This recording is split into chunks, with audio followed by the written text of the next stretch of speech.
இந்துக்களே புரிந்து கொள்ளுங்கள், இப்பொழுது உங்கள் நாடுகளில் இருக்கின்ற வளமை கூட இந்து சிவிலைசேஷனோட சோசியல் ஸ்பிரிச்சுவல் கேபிட்டலா என்ஜாய் பண்ணிட்டு இருக்கீங்க.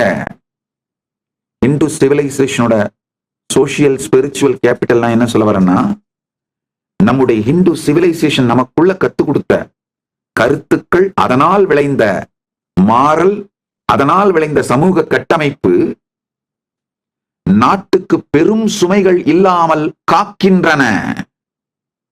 உதாரணத்துக்கு இந்த முதியவர்களை பார்த்துக் கொள்வது, பெற்றோர்களை பார்த்துக் கொள்வது, வேக வேகமா மேலை நாட்டோட சமூகத்தை, அந்த வெஸ்டர்ன் சிவிலைசேஷனை கண்மூடித்தனமாக பின்தொடர்வதனால் ஏற்பட்டிருக்கிற கொஞ்சம் முதியோர் இல்லங்களை தவிர இன்னமும் இந்தியாவில் பெரும்பான்மையான இந்துக்கள், பெரும்பான்மையானவர்கள், இந்தியாவில் மட்டுமல்ல உலகம் முழுக்க பெரும்பான்மையான இந்துக்கள் தங்களுடைய முன்னோர்களை, மூத்தவர்களை, முதியவர்களை, பெற்றோர்களை தங்களுடனேயே வைத்து பார்த்துக் கொள்வதனால் வயதானவர்களின் அவர்களை பார்த்துக் கொள்ள வேண்டிய சுமை ஸ்டேட் மேல, கவர்மெண்ட் மேல இல்லாமல் போகின்றது.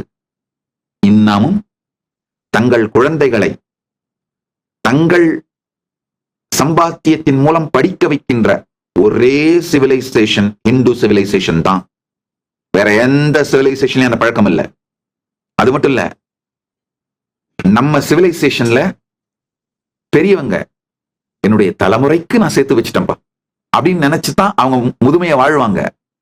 ஆனா வெஸ்டர்ன் சிவிலைசேஷன்ல என் லாஸ்டுக்கு பவுன்ஸ் ஆகணும் அப்படிதான் வாழ்வாங்க. அவங்க லைஃப் ஸ்டைலே இப்படித்தான். நம்ம முன்னோர்கள் பாத்தீங்கன்னா, நம்ம பெரியவங்க பல கோடி சொத்து வீடு இருக்கும், ஆனா இன்னமும் டூ வீலர்ல போயிட்டு இருப்பாங்க, இல்ல வாடகைக்கு டாக்ஸி எடுத்துட்டு போவாங்க, சொந்த கார் கூட வச்சுக்க மாட்டாங்க.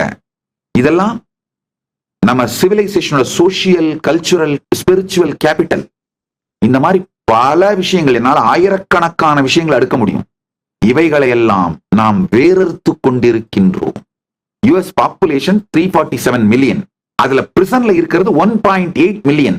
0.52% பிரிசன்ல இருக்காங்க, இன்கார்சரேட்டட். 347 மில்லியன்ல 1.8 மில்லியன் அப்படின்னா 0.52% இன்கார்சரேட்டட், ஜெயில இருக்காங்க. இந்தியால 1.46 பில்லியன் பாப்புலேஷன், ஜெயில இருக்கவங்க வெறும் 5,30,000. 0.036% தான். நல்லா புரிஞ்சுக்கோங்க, 0.036%, நாட் ஈவன் 0.1, 0.036% தான்.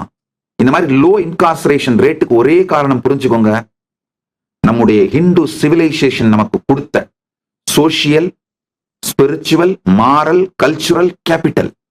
வேக வேக வேகமா வெஸ்டர்ன் சிவிலைசேஷன் நோக்கி போறீங்க.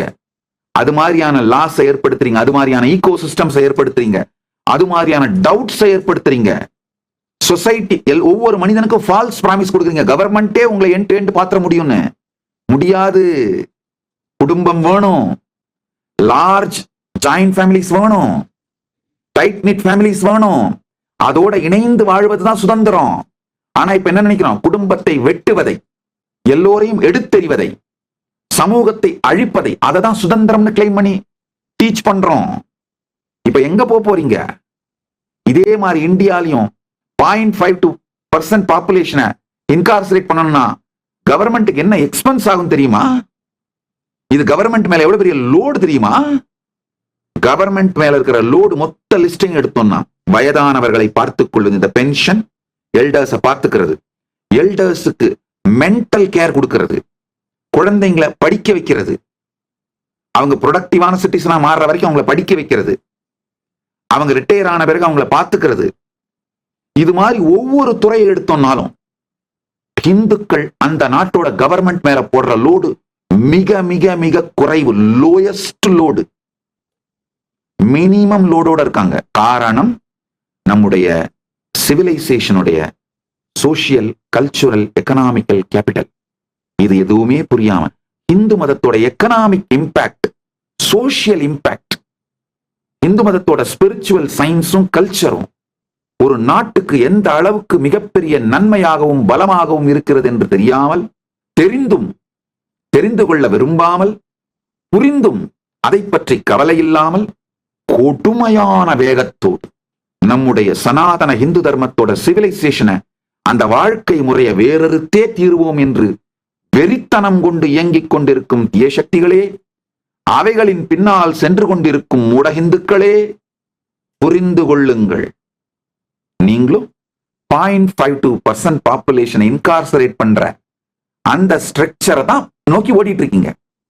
பள்ளிகள் எல்லாம் இடித்து சிறையாக்கிக் கொள்ளுங்கள்.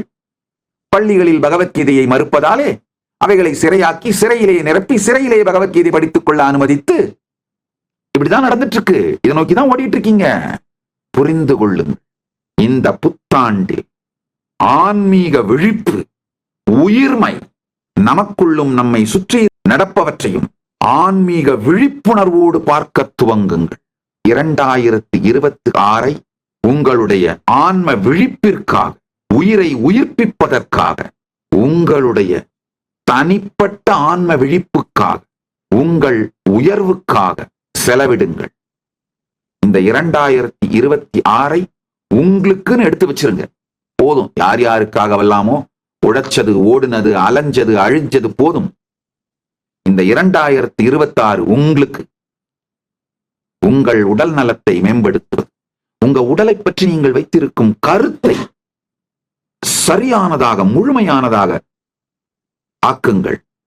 அப்ப தானாவே உங்கள் உடலை பற்றி நீங்கள் வைத்திருக்கும் கருத்து முழுமையானதாக ஆனாலே உங்களை அறியாமலேயே நீங்களே காலையில 4 மணிக்கு எந்திரிச்சு யோகா பண்ண வந்துருவீங்க. பிரம்ம முகூர்த்தத்துல தூங்கக்கூடாது. என்னுடைய பயாலாஜிக்கல் கிளாக் பர்ஃபெக்டா வேலை செய்யணும்.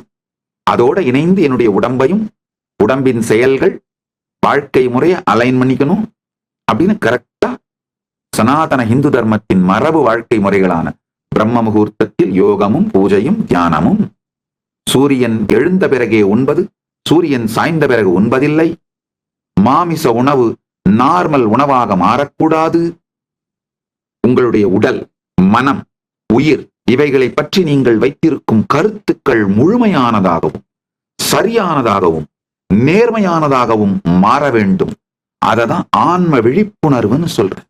நீங்க உங்க வாழ்க்கையில வேற ஒன்னும் பெருசா சாதிக்க வேண்டியதில்லைங்க. உங்க உடல், மனம், உயிர், வாழ்க்கை இவைகளை பற்றி வைத்திருக்கின்ற கருத்திலே தெளிவு வந்தால் மட்டும் போதும். தானாவே இந்த பிரபஞ்சத்தின் இயக்கம் தர்மத்தோடு இணைந்து உடலும் மனமும் உயிர்மையும் உச்சத்தில் இருக்கின்ற இனிமையான வாழ்க்கையை வாழ ஆரம்பிச்சிருவீங்க. வெறும் இந்த 28 நாள் மட்டும் எனக்கு கொடுங்க. எனக்கு கொடுங்கன்னா நான் உடனே உங்களை ஆசிரமத்துக்கு வந்துருங்கன்னா கூட கூப்பிடல. அப்படி வந்திருக்க முடிஞ்சா வாங்க. கைலாசா திருவண்ணாமலையோட கதவுகள் திறந்தே இருக்கின்றன. ஜனவரி 1ஆம் தேதியிலிருந்து 31ஆம் தேதி வரைக்கும் இலவசமாக பரமசிவசேனை நிகழ்ச்சி நடக்குது.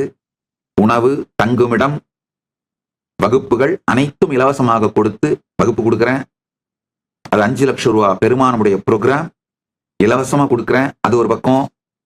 2வது, இந்தியா முழுக்க யாத்திரை பண்ணணும்னு நினைக்கிறவங்களுக்கு, பரிவிராஜ யாத்திரையா போகணும்னு நினைக்கிறவங்களுக்கு இந்த 1 மாத வகுப்பையும் இலவசமா கொடுத்து, 5 லட்சம் ரூபாய் பெருமானுடைய வகுப்பையும் இலவசமா கொடுத்து, நீங்க யாத்திரை போறதுக்கு குறைந்தபட்சம் 1 லட்சமாவது ஒவ்வொருவருக்கும் செலவழிக்கின்றேன். கைலாசா திருவண்ணாமலையில் நடைபெறும் பரமசிவசேனா பயிற்சி முகாமில் இணையுங்கள்.